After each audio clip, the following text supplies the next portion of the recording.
সর্বশেষ যে লোকটা জান্নাতে যাবে তাকে আল্লাহ তাআলা জাহান্নামের আগুনে পোড়াতে পোড়াতে ছাই বানিয়ে ফেলবে। আল্লাহ বলবেন, জিব্রাইল যাও একটু দেখো, একটা মাত্র সেজদা দিয়েছে আমাকে, এরকম কাউরে পাওয়া যায় কিনা। বাটি চালান দিয়ে দেখো পাওয়া যায় কিনা। খুঁজে খুঁজে কাউরে পাবে না। আল্লাহ বললেন আবার দেখো, খুঁজে খুঁজে একজনকে পাবে, সামান্য ইমানের ছিটে ফোঁটা তার অন্তরে ছিল। আল্লাহ বলবেন যেহেতু ছিটে ফোঁটা আছে, অনেক মায়ের খাইছে, ওকে বের করে জাহান্নাম থেকে বের করে একটা নির্ধারিত দূরত্বে রেখে দাও। রেখে দেয়া হবে, কিন্তু জাহান্নামের আগুনের লেলিহান শিখাতে তার গা ঝলসে যাবে। সে আল্লাহর ডেকে বলবে, মাবুদ তোমার কাছে আমি কিছু চাই না, জাহান্নাম থেকে তুমি আমাকে বের করেছো, জীবন নদীর পানি তুমি আমার গায়ের মধ্যে ঢেলে দিয়েছো, আমি আবার সজীবতা ফিরে পেয়েছি। আমি তোমার কাছে জান্নাত চাই না, শুধু নিরাপদ একটা দূরত্বে আমাকে রেখে আসো, যাতে জাহান্নামের আগুন আমারে কষ্ট দিতে না পারে। আল্লাহ আমি কিন্তু তোমার কাছে জান্নাত চাই না। কি চাই না? জান্নাত চাই না, কিন্তু জাহান্নামের আগুন আমারে কষ্ট দিচ্ছে, এতটা দূরত্বে রাখো যাতে জাহান্নামের আগুন আমার গায়ে না লাগে। আল্লাহ বললেন ওকে রাখবো, কিন্তু আমার সাথে একটা কন্ট্রাক্টে যেতে হবে, যে এটা তোমাকে দিলে তুমি আর নতুন করে কিছু চাবা না।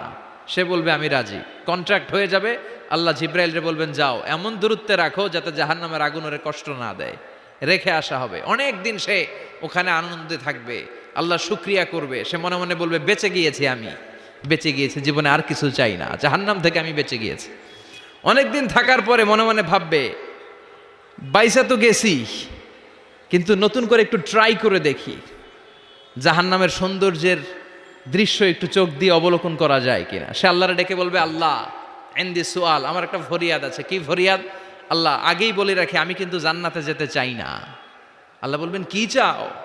সে বলবে আল্লাহ তোমার জান্নাতটা তুমি কত সুন্দর করে বানিয়েছো, আমি একটা নজর শুধু দেখতে চাই। জান্নাতের দরজার সামনে নিয়ে যদি আমারে বসিয়ে রাখো, দ্যাটস ইনাফ, আর কিছু চাই না, শুধু জান্নাতের দরজার সামনে। আল্লাহ বললেন তুই না ওয়াদা করেছিস, তুই না চুক্তি করেছিস। সে বলবে আল্লাহ আমারে হতভাগা বানাইয়া তোমার কি লাভ? সুবহানাল্লাহ পড়েন।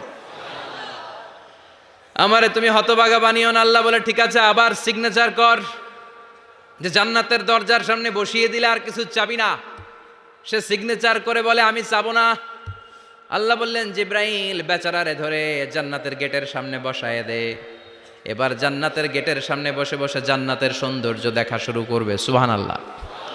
এমন সৌন্দর্য যেটা চোখ দিয়ে কেউ দেখে নাই, কান দিয়ে শোনে নাই। ওই সৌন্দর্য চোখে দেখে, কান দিয়ে আওয়াজ শোনে, মাগার ভোগ করতে পারে না। অন্তরে জ্বালা আছে না নাই?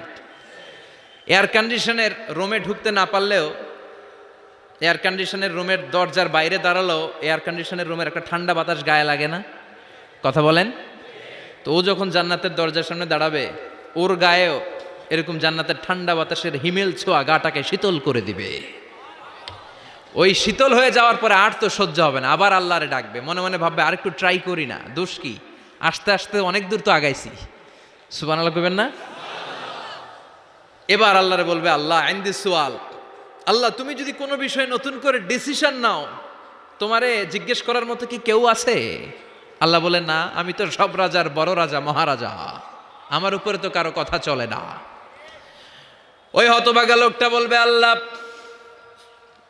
এত সুন্দর জান্নাত তুমি বানালা, চোখ দিয়ে সৌন্দর্য দেখি, কান দিয়ে আওয়াজগুলো শুনি, হুর আর গেলমান হেঁটে বেড়ায়, এত সুন্দর জান্নাত চোখ দিয়ে দেখি, ঢুকতে পারি না, আমারে কষ্ট দিয়ে তোমার কি লাভ? ও আল্লাহ আমারে তুমি মাফ করে দাও, জান্নাতের চিপার মধ্যে এক কর্নারে তুমি একটু আমারে জায়গা করে দাও।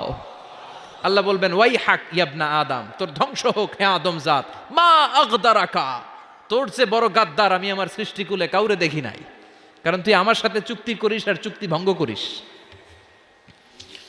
আল্লাহর রহমতের দরিয়ায় তখন জোশ খেলে যাবে, ওর আকুতি মিনতি চাহনি আল্লাহর রহমতের দরিয়ার মধ্যে জোশ লাগিয়ে দিবে। আল্লাহর দয়া হয়ে যাবে, মায়া হয়ে যাবে। আল্লাহ বলবেন ঠিক আছে জান্নাতে যা। লোকটা এবার এক দৌড়ে জান্নাতের ভিতরে ঢুকে যাবে। লোকটার দৌড় দেখে আবার লোকটারে আল্লাহ ডেকে বলবে একটু দাঁড়া, একটু দাঁড়া, জান্নাত তো দিছি, তো দৌড় দিলি কেন? সুবহানাল্লাহ কইবেন না? লোকটি বলবে আল্লাহ প্ল্যান তো আমি কম করি নাই, এত চেষ্টার ফলে আমি আসতে পারছি, আবার যদি তুমি বাইর করে দাও, এই জন্য এক দৌড়ে এমন চিপার মধ্যে লুকামো যাতে তুমি আমার না দেখো। আবার আল্লাহর রহমতের দরিয়ায় জোশ খেলে যাবে, আল্লাহ কাছে ডাকবে, কাছে আয়, ও গোলাম তোর কি মনে চায় আমারে বল, আজকে তুই চাইতে থাক, আমি দিতে দিতে তোর মনের সব আশা পূরণ করে দেব। লোকটা খুশি হয়ে বলবে, আল্লাহ আমারে এটা দাও, বাড়ি দাও, গাড়ি দাও, নারী দাও, এটা দাও, ওটা দাও, একের পর এক চাইতে থাকবে, আল্লাহ সব তারে দিতে থাকবে। চাইতে চাইতে লোকটার সব চাওয়া যখন শেষ, সে বলবে, আল্লাহ আর আমার চাওয়ার কিছু নাই। আল্লাহ বলেন, নো, এত তাড়াতাড়ি যে তুমি খেলা শেষ করতে পারবা না মনু, আমার সাথে তোমার এই খেলা আরো লম্বা সময় চলতে হবে, তোমার অনেক কিছু চাইতে হবে। তুই আজকে চাইতে চাইতে তোর সব চাও আমার কাছে বলবি, আর আমি দিতে দিতে তোর জীবন ধন্য করে দেব। সে আবার চাইতে শুরু করবে, আল্লাহ এটা দাও, ওটা দাও, ওটা দাও, আল্লাহ দিতে দিতে সব দিবে। এরপরে বলবে, আল্লাহ মাফও চাই, দোয়াও চাই, আর চাওয়ার কিছু নাই। আল্লাহ বলবেন, তাই ঠিক আছে, তোরে আমি জান্নাতে ঢুকাই দিলাম, তবে মনে রাখিস তোর জান্নাতটা হবে সবচেয়ে ছোট জান্নাত, আর তোর জান্নাতটা হবে এই পৃথিবীর 10 গুণ। চিল্লায় এখন সুবহানাল্লাহ। বুখারীর বর্ণনা, আখিরু মান দাখালাল জান্নাহ, যে লোকটা সর্বশেষ অনেক মাইর খাইয়া রিমান্ডে থাকার পরে জান্নাতে ঢুকবে, তার জান্নাতটা যদি পৃথিবীর 10 গুণ হয়, তাহলে আমাদের সবাইরে ফেরদাউসে ঢুকাতে আল্লাহর কোনো সমস্যা আছে? চিল্লায় বলেন, সমস্যা আছে? এজন্য আমরা আল্লাহর কাছে কোন জান্নাত চাই? কথা বলেন। রব্বুল আলামিন বলেন, ওয়াসিকাল্লাযীনা ইত্তাকাও রাব্বাহুম ইলাল জান্নাতি যুমারা হাত্তা ইযা জাউহা ওয়া ফুতিহাত আবওয়াবুহা ওয়া ক্বালা লাহুম খাজানাতুহা সালামুন আলাইকুম তিবতুম ফাদখুলুহা খালিদিন। সুবহানাল্লাহ পড়েন।